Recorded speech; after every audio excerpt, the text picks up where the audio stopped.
கந்தனை தொட்டு காரியத்தை துணங்க வேண்டும். என்னடா எத்தனையோ தெய்வங்கள் இருக்கும் பொழுது வந்தேர்ந்து முருகப்பெருமான வணங்க காரணம் என்ன? ஏன்னா முன்னவர்கள் சொல்லி வச்ச வாக்கியத்தை நம்ம சொல்லணும். காரணம் இல்லாமல் தோரணம் கட்டக்கூடாது அப்படின்னுக்காக என்ன காரணம் அப்படின்னா, எவ்வளவு செல்வ செழிப்போடு இருந்தாலும் இன்னைக்கு மேல் வளர்ச்சி அடைவதற்கு யாருடைய ஆசை இருக்கணும் அப்படின்னா, உள்ள தெய்வங்களுடைய ஆசை இருக்கணும். இந்த இடம் சிறப்பா இருக்கணும் அப்படின்னா என்னுடைய குலதெய்வம் முருகப்பெருமான வணங்கணும். அந்த திருப்பரங்குன்றத்துல திருப்பரங்குன்றத்தில் நீ சிரித்தால் முருகன்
அதுக்கப்புறம் இந்த முருகப்பெருமானுக்கும் எனக்கு முன்பு வள்ளி நடந்து கொண்டிருக்கும் அன்பு மதினி ஜெகதீஸ்வரி என்ற காளீஸ்வரி அவர்களுக்கு எங்கள் காமி சார்பாக பொன்னாடி பண்ண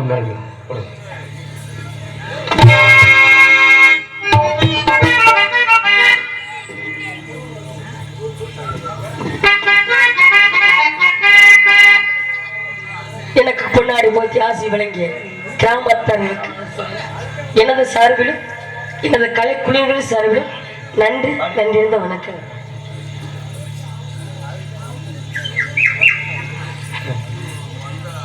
இப்ப முருகன் பெருமான்றது கடவுள். இப்ப முருகனுடைய அம்மாவை வணங்கணும். என்ன என் மாமியார் வரப்போகும் மாமியார் வருங்கால மாமியார். மாமியார் முதல்ல கையில போட்டுக்கணும்ல, அப்பதானே குடும்பம் நடத்த முடியும். அப்புறம் அவங்கள பழங்காம இருக்க முடியுமா? அதனால கால் நீலி திருசூலி இப்படிலாம் 1000 பேர்கள் இருக்கு. இருந்தாலும் அந்த செல்ல தாய அன்பாக வணங்கும். சரி, செல்லாத்த செல்ல வாரியத்தா என் வந்து நாடு செல்லாத்தா செல்ல வாரியத்தா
இதற்காக வந்திருக்கேன்.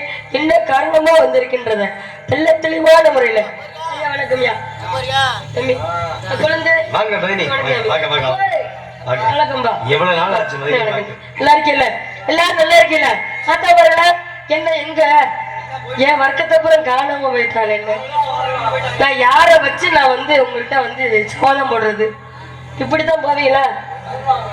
வருவாங்க. சரி அதானே வந்துருவாங்க அப்படின்னு ஒரு நம்பிக்கை இருக்கு. வரட்டும். நீங்க எல்லாரும் நல்லா இருக்கணும். நீங்க எல்லாரும் சேர்ந்து எனக்கு ஒரு நல்லது பண்ணி வைக்கணும் அப்படின்னு நம்பிக்கையில இந்த ஊருக்கு வந்திருக்கேன். அன்னைக்கு எல்லா ஊர்லயும் அதான் சொல்றேன். அதெல்லாம் வந்து அதை செய்ய மாட்டாங்க. ஆனா இந்த ஊர்ல எனக்கு நம்பிக்கை இருக்கு, எல்லாரும் பண்ணி வைப்பீங்க அப்படின்றது. ஒரு முக்கியமான அவனை கல்யாணம் அலையிறேன்னா எப்ப இப்பயே கல்யாணம் நடத்தணும்? கல்யாணத்துக்கு அலையிறேன். அப்ப நாடு சொல்லிக்கொள் மாடிடவா? எது விடிய கால கல்யாணம் நடக்கும். விடிய காலம் 5:30 மணிக்கு கல்யாணம் நடக்குமே ஒண்ணே. 5 மணிக்கு பிரம்ம முகூர்த்தம் நடக்குமே. கொண்டு நான் காதலிக்கிறேன். நீங்க ஆமா எனக்கு என்ன சொல்றீங்க? காதல். தங்கச்சி காதலிக்கிறீங்களா? இதெல்லாம் நியாயமா? என்ன 4 அண்ணன் இருக்கிறேன். சரி 4 அண்ணன் இருக்கும்போது எவ்வளவு தைரியமா நீ காதலிப்பேன்னு சொல்லுவேன். அதுதான் நான் தப்பா புரிஞ்சுக்கிட்டீங்க. என்ன சொல்லாம காதலிக்கிறேன் சொல்லிட்டு காதலிக்கலாம்ல. அந்த வண்ணல உங்கள்கிட்ட வாக்குமூலத்தை கொடுத்துட்டு நான் காதலிக்கிறேன். எனக்கு நம்பிக்கை இருக்கு அண்ணன்மார்க மேல. ஆமா என் ஆசைக்கு மதிப்பு கொடுப்பாங்க, என் ஆசையை நல்லபடியா நிறைவேற்றி வைப்பாங்கன்னு ஒரு நம்பிக்கை. தர்மா தங்கச்சி நீ போறதெல்லாம் ஒண்ணும் பிரச்சனை இல்ல. சரி போற இடம் பெரிய இடமா இருக்கணும். நாங்களாம் நகை நட்டுலாம் செஞ்சு போட மாட்டோம். நகை வைக்கிற வீட்டுக்கு அப்ப எங்க வீட்டுல 10 பைசா கையில 10 பைசா கையில இல்ல. சுட்டு போடாலும் தர மாட்டான். அப்ப போறன்னு பார்த்தா கூட்டிட்டு ஓடுன்னு சொல்லுவீங்க போலயே. அதுதான் நமக்குள்ள வழக்கம். அப்படி பண்ணு. கூட்டிட்டு ஓட சார் ஊரு சிரிக்குது நம்ம குடும்பத்தை பார்த்து. இப்படி ஒரு அன்னைமார்களா எனக்கு. சரி 5 வயசுல அறியாத பருவத்துல, அறியாத பருவம் அப்படின்னா குழந்தை பருவம். அந்த குழந்தை பருவத்துல என்ன காதலிக்கிறேமா, உன்னை கல்யாணம் பண்ணிக்கிறேன்னு ஆசைப்படு அப்படின்னு ஒருத்தர் சொன்னார். அப்ப அறியாத வயசுல எனக்கு கொஞ்சம் பயமா இருந்துச்சு. காதல்ன்றது தெரியாத வயசு. இப்ப பருவம் முடிஞ்சு 13 வயசு ஆயிடுச்சு. இல்ல இல்ல 12 வயசுக்கும் 13 வயசுக்கு இடைப்பட்ட வயசு. அந்த 12க்கும் 13க்கும் இடைப்பட்டது முழுமையாகாம இருக்கு. அப்படிலாம் இல்ல. அந்த இடைப்பட்ட வயசுன்னா இந்த காதலிப்போமா, இதை காதலிக்க வேண்டாமா, இது நல்லதா இது கெட்டதா, இது செய்வோமா செய்யக்கூடாதா அப்படின்றத அந்த அளவுக்கு தெரியாத வயசு, அந்த இடைப்பட்ட வயசு. ஆமா அப்படின்றதால ஆனா இப்ப நம்பிக்கை வந்துருச்சு. என்ன எப்படி நம்பிக்கை? ஏன்னா 5 மணிக்குள்ள அந்த வயசு வந்துடும் அப்படின்னா எனக்கு நம்பிக்கை வந்துருச்சு. அப்படின்ல யாரும் தெரியுமா குழந்தை? சொல்லுங்க. பேரை சொல்லலாமா? சும்மா தரலாமா சொல்லுங்க. அதுதான் தப்பு. ஏன் என்ன வீட்டுக்காரர் பேரை சொல்லக்கூடாது. என்னத்த வீட்டுக்காரர் சொல்ல மாட்டோம்ல. சும்மா சொல்லு. சரி சொல்லிட்டு சூடத்தை பொருள் கோயில்ல என்ன ஒரு கொடுமைன்னு பாருங்க. சூடத்தை பொறுத்தனா மாறிடுமா? அது சரி நீங்க சொன்ன மாதிரி நான் செஞ்சு பாக்குறேனே. அதனால அந்த காதல் எனக்கு வந்திருக்கு. இந்த இதமான நேரத்துல சுகமான காதலை சொல்லும் போது தென்றலா பார்க்கணும்.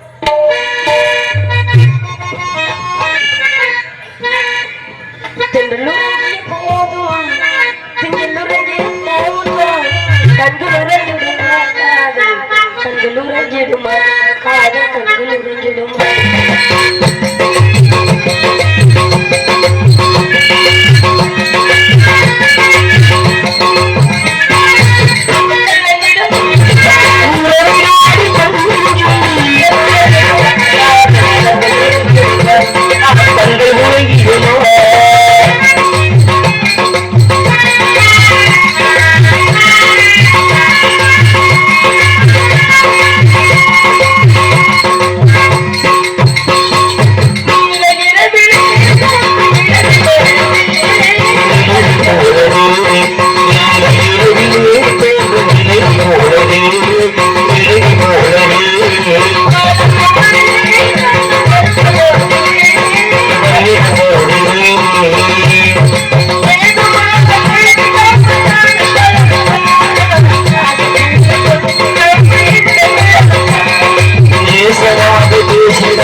காதலிப்பாங்க. இது அந்த இல்ல, காலத்துல இப்ப வந்து காதலிக்க முடியுமா?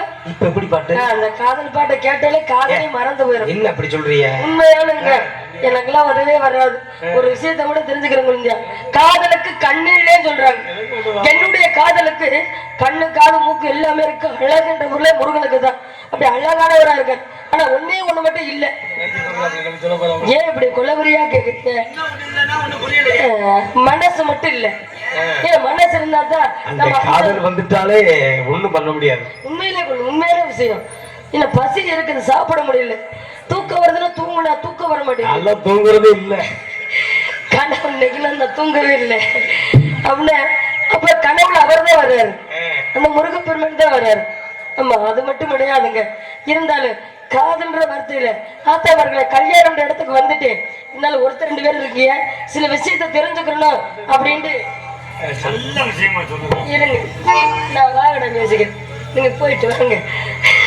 ஆத்தா அவர்களே இங்க என்ன பாருங்க. ஆமா, ஒரு 10 நிமிஷம். இங்க என்ன பாருங்க, 4-5 பேர் இருக்கேன். நான் சொல்ற வார்த்தை கேளுங்க. முதல்ல அவங்களை சொல்லுங்க. நீங்க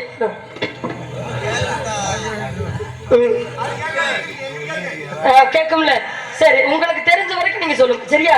இப்ப கல்யாணம் இடத்துக்கு வந்துட்டோம். இப்ப வந்து கல்யாணத்துக்கு தாலி கட்டுறது நீங்க தான் கட்டுறீங்க. தாலி வந்து மஞ்சக்கயிறுல தாலி கட்டுனா அது புனிதமா இருக்குமா, மங்களகரமா இருக்கும் அப்படின்னு சொல்றோம். இப்ப தங்கத்தால செயின்ல போட்டது நல்லதா, மஞ்சக்கயிறுல கட்டுறது நல்லதா, செயின்ல தங்கமா போடுறது நல்லதா? நல்லது. இந்த மஞ்சள் கயிறு கட்டும் பொழுது இப்ப வந்து தங்கத்தால தாலி போடுறாங்க, மணி காசு மணி தாயத்து எல்லாமே அலங்கார பொருள் எல்லாமே வரிசையா கழுத்துல கோர்த்து போடுறோம், உண்மைதானே? ஆனா இந்த மஞ்சள் கயத்துல போடக்கூடாத ஒரு பொருள் இருக்கு. அந்த கயத்துல நம்ம கோர்த்து போடக்கூடாது, கழுத்துல குடும்பத்துக்கு ஆகாது அப்படின்ற தன்மையில இருக்குது. அது என்ன பொருள் போட மாட்டீங்க? எல்லாமே போடுவீங்க, கழுத்துல போட்டிருப்பீங்க, சுத்தி போட்டிருப்பீங்கல்ல. போடக்கூடாத பொருள் என்ன பொருள் அப்படின்ற ஒரு சின்ன கதையை சொல்றேன். அதாவது சத்தியாகப்பட்டவள் பார்வதி என்ன பண்றாங்க, நீராட குளிக்க போகணும் அப்படின்றால காவலுக்கு யாரும் பிள்ளைகளை வச்சுட்டு போகணும் அப்படின்னு விநாயகர் பெருமான காவலுக்கு வச்சுட்டு போறாங்க. இப்ப அந்த காவலுக்கு வச்சுட்டு போகும்போது ஒரே ஒரு வார்த்தைய முன்னாடி வச்சுட்டு போறாங்க, புள்ளி வச்ச மாதிரி வச்சுட்டு போறாங்க. என்ன, யார் வந்தாலும் உள்ளே அனுமதிக்காது அப்படின்ற வார்த்தை. அந்த ஒத்த வார்த்தையை கையில் எடுக்கிறாரு யாரு? விநாயக பெருமான். இப்ப சிவபெருமான் வரார், தன் மனைவியை பார்க்கறதுக்காரு அவரு வரார். இப்ப உள்ள நுழையும் பொழுது உள்ளே போகக்கூடாது, எங்க அம்மா குடிச்சுக்கிட்டு இருக்காங்க, யாரையும் அனுமதிக்க கூடாதுன்னு சொல்லிட்டாங்க. ஏப்பா நான் பார்த்துட்டு வந்துடுறேன் அப்படின்றார். அதெல்லாம் கூடாது, யாருமே போக கூடாது, அனுமதிக்க மாட்டேன் அப்படின்றார். அப்ப நான் யாருன்னு தெரிஞ்ச இப்படிலாம் நீ பேச மாட்டேன், நான் உன்னுடைய அப்பா, அதனால நான் உன்னை அனுமதிக்கணும் அப்படின்றார். நீங்க அப்பாவா இருந்தாலும் உள்ள போக கூடாது அப்படின்னு சொல்றாரு. அப்புறம் கோபம் வந்துருச்சு, இப்படி சின்ன பிள்ளைத்தனமா பேசாதப்பா அப்படின்னு சொல்றாரு. அதையும் அவர் கேட்கல. கேட்காதவர்கள் என்ன சொல்றாரு? அப்ப எல்லா தேவர்களும் ரிஷிகளும் இது ஏதோ ஒரு இவங்க நேரத்துல வந்து நிக்க போகுது, இதை தடுத்தே ஆகணும் அப்படின்ட்டு லோகம் தாங்காது அப்படின்ற தன்மையில எல்லாரும் ஒண்ணு கூடி விநாயக பெருமான் சமாதானப்படுத்துறாங்க. அவர் யாரு நினைச்ச அப்படின்னு சின்ன பிள்ளைக்கு புத்திமதி சொல்றாரு. யாருடைய பேச்சுமே அவர் கேட்கல. சரி, இவ்வளவு பேர் சொல்றீங்க, நீங்க எல்லாரும் சேர்ந்து, நான் ஒருத்தன், எல்லா பேருமே சேர்ந்து என்னோட யுத்தம் பண்ணிட்டு என்னோட சண்டை போட்டுட்டு நீங்க உள்ள போங்க அப்படின்ட்டு சவாலை விடார். ஏன்னா சிறுகுழந்தை பிள்ளை புத்தி தானே, அதை உணர்ந்து கொள்ளும் தன்மை அதுக்கு இருக்காது, விளையாட்டு குணம். அப்ப சனி பகவான் வரார். சனி பகவான் அவருடைய முயற்சியை சொல்றார், இந்த பெரியவங்க பேச்ச நான் கேட்கணும், நீ சின்ன குழந்தை அடம் பிடிக்காது, அப்புறம் உள்ள அனுமதி அப்படின்றார். யாராக இருந்தாலும் நீங்க சொல்லும் போது அனுமதிக்க முடியாது அப்படின்னு அந்த ஒத்த வார்த்தையை முன்னாடி வைக்கிறார். அப்படின்னா அவர் சனி பகவானுக்கு முன்னாடி, இதற்கு முன்னாடி பார்வதி அம்மா சனி பகவானிட ஒரு வாக்குறுதி கேட்டிருப்பாங்க. இன்னும் விநாயக பெருமான் வந்து ரொம்ப அழகானவர். இந்த தேவாலயத்துல இருக்கக்கூடிய எல்லாருமே அழகானவங்க தான், எல்லாருமே அழகு, பெண்கள் இருந்து ஆண்கள் வரைக்கும் அழகானவங்க. இப்ப விநாயக பெருமான் ரொம்ப அழகானவர். இப்ப எல்லாத்தையும் கூப்பிட்டு அழகா வர்ணிச்சு காட்டுறாங்க. பார்வதி அம்மா சந்தோஷம் அடைக்கிறாங்க, தன் மகனை பார்த்தா எல்லாரும் அழகா இருக்குன்னு சொல்றாங்களே அப்படின்னு பூரி படைக்கிறாங்க. சனி பகவான் மட்டும் சொல்றாரு, எந்த சூழ்நிலையும் எக்காலத்திலும் என்னுடைய மகன் முகத்தை நீ பார்க்க கூடாது, விநாயகன் முகத்தை பார்க்க உன் பார்வைப்படக்கூடாது அப்படின்னு வாக்குறுதி வாங்கியிருப்பாங்க. அதோட சனி பகவான் என்னதான் இருந்தாலும் அவரை பார்த்து புத்திமதியோட சொல்ல முடியல, கோபக்குறையை காட்ட முடியல. அப்ப அவருடைய கோபம் எங்க நிக்குது அப்படின்னா, சிவபெருமானுடைய கையில் என்ன வச்சிருக்காரு? சூளம் வச்சிருக்காரு. அந்த சூளம் என்பது இரும்பு. அப்ப அந்த சனி பகவானுடைய பார்வை கோபம் எங்க போகுது அப்படின்னா, அந்த சிவபெருமானை வைத்திருக்கக்கூடிய சூழாயத்து மேல தாக்குது. அந்த பார்வை பட்டது. அந்த பார்வை பட்டதுன்னு கர்ம பலனை கண்டு சிவபெருமானுடைய சூழாயுதம் விநாயக பெருமான் தலையை துண்டிக்கப்படும், கீழே எரிந்தது. அப்ப அந்த சனியோர் பார்வைப்பட்ட பொருள் இரும்பு. இப்ப சொல்றேன் என்ன போடக்கூடாது அப்படின்னா, ஆத்தவர்கள் எல்லாருமே அந்த தலையில கேர்புல குத்துவாங்க பத்தியில.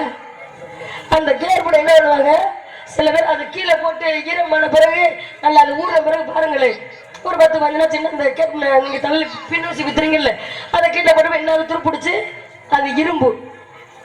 அதே மாதிரி மூக்கு கழுத்துல மாட்டுவீங்க, மஞ்ச கயத்துல எங்கேயுமே இடம் இருக்காது, ஆனா எடுத்தோன்னே மஞ்ச கயத்துல மாட்டுவாங்க ஆத்தாமருங்க. அது துருப்பிடிச்சா என்ன ஆகும்? அது இரும்பு. அந்த இரும்பு யாருக்கு பார்வைப்பட்டது? சனி பகவான் பார்வைப்பட்டது. இப்ப கோயில் உலகத்துக்கு நம்ம குடும்பம் நல்லா இருக்கணும், பிள்ளை குட்டியில நல்லா இருக்கணும், நம்ம கஷ்டங்கள்லாம் தீரணும் அப்படின்னு சொல்றோம், நல்லது நடக்கணும்னு சொல்றோம். அப்ப எதுக்கு அந்த தவிர்க்கக்கூடிய செயல்கள் நம்ம தவிர்த்தணும்? அது எதுக்கு? சும்மா கிடக்க சங்க ஊதி கடிச்ச ஆண்டின் மாதிரி சனி பகவான் அவரோட பாவ பலனுக்கு தவிர கர்ம பலன்களை கொடுக்குறாரு. இப்ப நம்மள அந்த சூழ்நிலைக்கு மாறிக்கிறணும். அந்த மாதிரி பொருட்களையும் நம்ம போடக்கூடாது, அதை மாத்திக்கிறணும். அப்புறம் எல்லாமே நம்ம செஞ்சுட்டு சாமி நமக்கு உதவி பண்ணல, நம்ம குறைய தீர்க்கல, நல்லது மட்டும் பண்ணினாவே தெய்வம் கிடையாது, நல்லாவே இருப்போம். அப்ப தெய்வத்தை கண்டுக்கிறவே மாட்டோம். கஷ்ட நேரம் வரும், அப்பதான் கடவுளே என்னை இப்படி கஷ்டப்படுத்துறியே, உனக்கு கண் இல்லையாண்டுவோம். இப்ப எப்படி கடவுளை காப்பாற்ற முடியும்? நல்லவனும் கெட்டான், கெட்டவனும் கெட்டான். யாருக்குதான் தெய்வம் இடம் கொடுக்கும்? இப்ப கஷ்டத்திலையும் தெய்வம் இருக்கிறது, இன்பத்திலையும் தெய்வம் இருக்கு, துன்பத்திலையும் தெய்வம், எல்லாம் கலந்ததான் வாழ்க்கை. ஒரு கட்டடம் உயரணும் அப்படின்னா, கட்டடம் உயர்னா எல்லாம் கலந்தாதான் அந்த கட்டடம் உயரப்படும். இப்ப எல்லாம் கலந்ததான் வாழ்க்கை. சந்தோஷமே இருந்தாலும் வாழ்க்கை கிடையாது. பிறப்புன்னா இறப்பு, இறப்புனா பிறப்பு. இந்த இடைப்பட்ட காலம் என்பது வாழ்க்கை, நம்ம வாழக்கூடிய வாழ்க்கை. அது முறையா வாழணும் அப்படின்னு சொல்லிட்டு அடுத்து நம்ம பாட்டுக்கு போதும் கதை சொல்லு. வாங்கப்பா.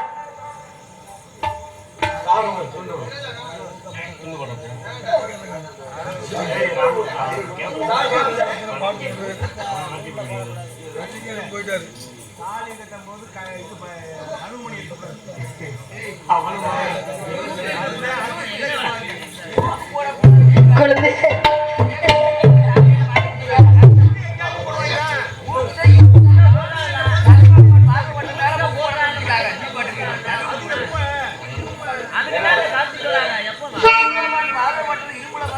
காவல்துறை ஐயா அவர்களுக்கு இந்த பொன்னாடை போத்தியை கௌரவப்படுத்திக் கொள்ளுங்கள்.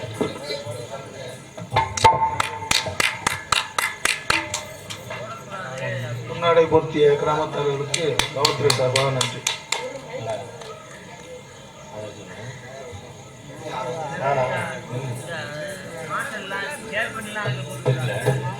சரி குழந்தை, இப்ப என்னுடைய கதைக்கு வர்றேன். மக்களுக்கு சொல்லி சில கருத்துக்களை சொல்லுது. நானும் அந்த மஞ்சள் கயத்துக்கு தானே அலைகிறேன், ஊரே சிரிக்குது. இந்த பிள்ளை இப்படிலாம் எதுக்காக இந்த கதையெல்லாம் சொல்லுது அப்படின்ட்டு எனக்கு மட்டும்தான் தெரியும். என் மனசுக்குள்ளதான் முருகன் வந்துருவாரு. ஏதோ உங்களோட வார்த்தையை நம்புறேன். என் மாமா உன்னத்த நின்ன ஆகாத எப்பதான் கண்டாலும் சொன்ன ஒரு சேர்த்துல சாயணும் போல் ஒரு என்ன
சரிதான்.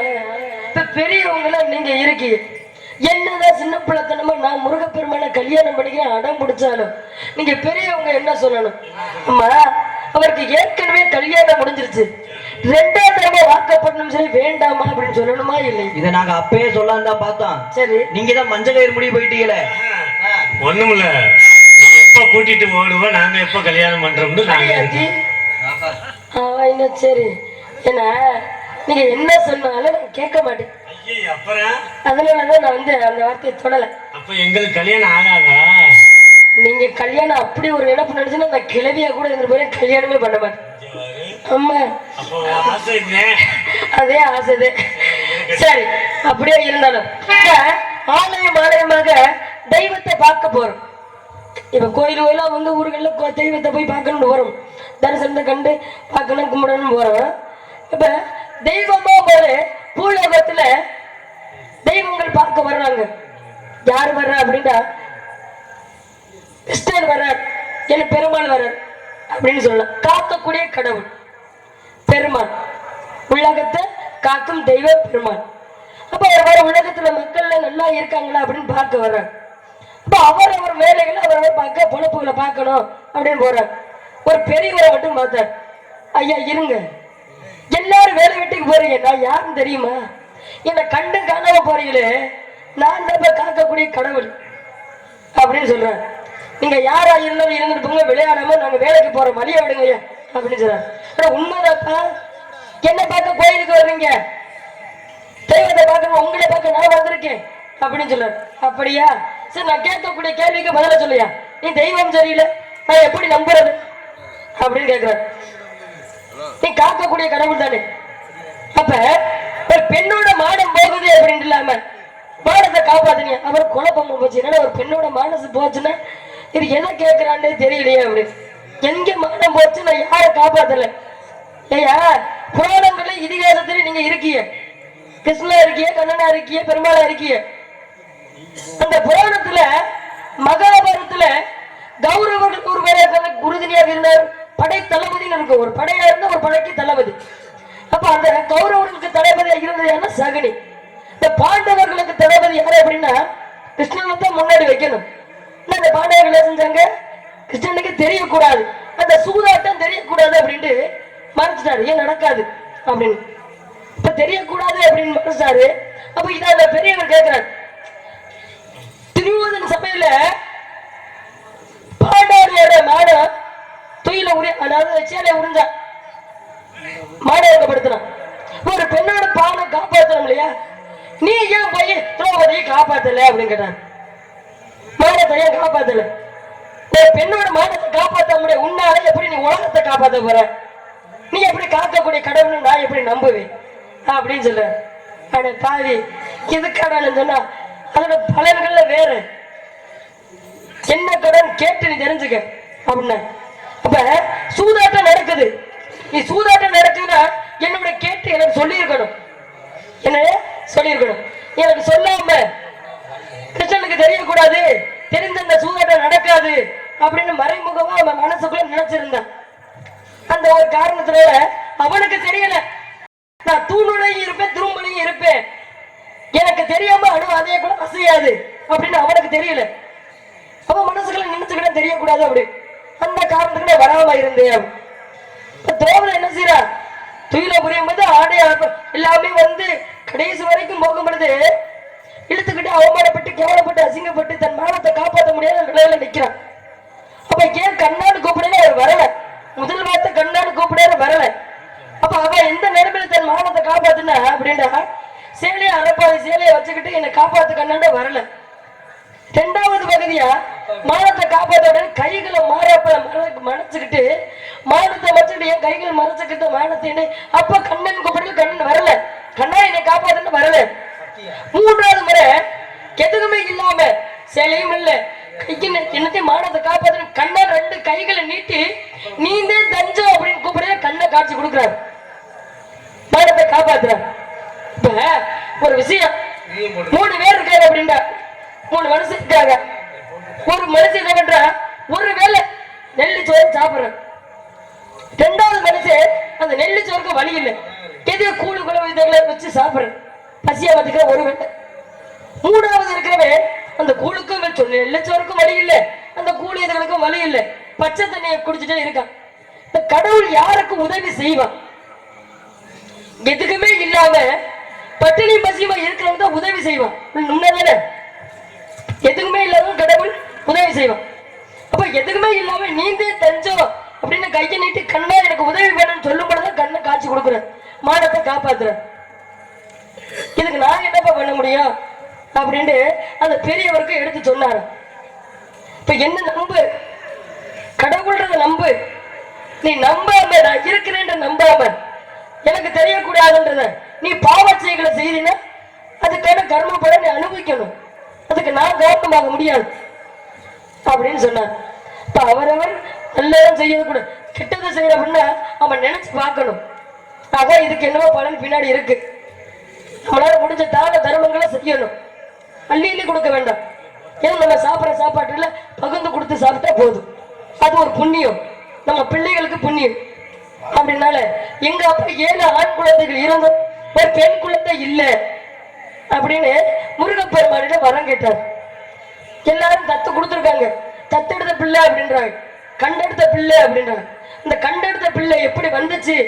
ஏன்னா எல்லாரும் மற்றவங்க புராணங்களும் கதைகள் தெரியாட்டாலும் என்னுடைய பிறப்பு வளர்ப்பு முழுமையா தெரிஞ்சுக்கணும். அப்ப எப்படி நான் பிறந்தேன் அப்படின்னு மானோட வயதுல பிறந்தேன் அப்படின்றாங்க. உண்மையான விஷயம் தான். இந்த மானோட வயதுல பிறக்கக்கூடிய காரணம் என்ன? இப்ப நம்பிராஜ் என்னுடைய அப்பா தவறு செய்தார் முருகப்பெருமான். அவர் எங்க தவறு செய்யறத பார்த்துட்டு மரத்துல இருக்கக்கூடிய ஒரு முனிவர், அவருடைய பெயர் சிவமுனி. அந்த முனிவர் காதுல விழுகிறது. எப்ப நம்பி என்ன வரம் கேட்கிறேன்? ஐயா எனக்கு ஆண் குழந்தை இருக்கு 7 பேர், எனக்கு பெண் குழந்தையே இல்லை, அதனால பெண் குழந்தை எனக்கு வேணும் நான் கேட்டுக்கிட்டு இருக்கேன், தெய்வத்திட்டு முறையிட்டுக்கிட்டு இருக்கேன். அப்படியா? அப்ப எதிர்த்தாப்புல மான் குட்டிகள் மான் மேய்ந்துகிட்டு இருக்கு. அப்ப அந்த மான் அவருடைய முனிவர் இல்லையா? அப்ப அவருடைய மான சிருஷ்டியால பார்த்த உடனே அந்த மானாகப்பட்டது கர்ப்பவதி ஆயிடுச்சு. கர்ப்பம் உண்டாயி மான் பள்ளி கிழங்கு தோண்டிய பள்ளத்துல போய் என்ன மான்கள் எல்லாமே குழி தோண்டி பள்ளத்துல தான் குட்டி போடும். அப்ப அவருடைய பார்வை மூலம் பிறந்தவர் மானோட வகுத்துல பிறந்தது. மான் மேலத்துல எப்படி பிறக்கும் அப்படின்னு ஒரு உண்மை இருக்கு. அப்ப கண்டெடுக்க பிள்ளை யாரால வந்தது? மானோட பிறந்த அப்படின்னா முழுமையானது. யாரால வந்தது? சிவமணி என்ற முனை மரத்தால் கிடைத்த பெண். அவர் பார்வைப்பட்ட மானோட பார்வைப்பட்டதாலதான் குழந்தைகள் பிறக்கப்பட்டது அப்படின்னு முழு கதை எனக்கு தெரியணும். கண்டெடுத்த புள்ள கண்டெடுத்த புள்ள கண்டெடுத்த புள்ள சும்மா எப்படி கண்டெடுத்த புள்ள?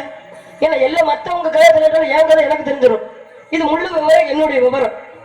காவலுக்கு போக சொல்லியிருக்காரு. என்ன காவல்? திணை காவல். யாருக்காக? முருகனுக்காக. அப்படின்னால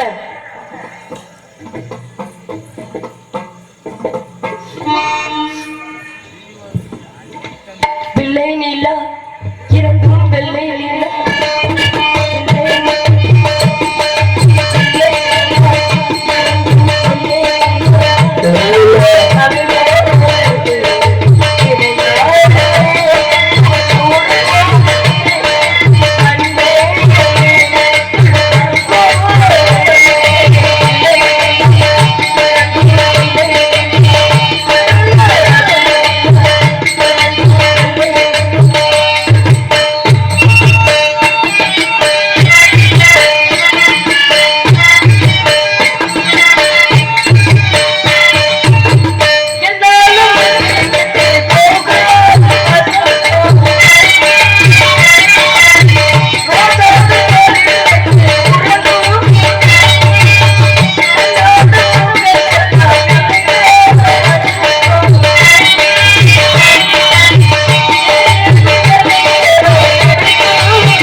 ஓ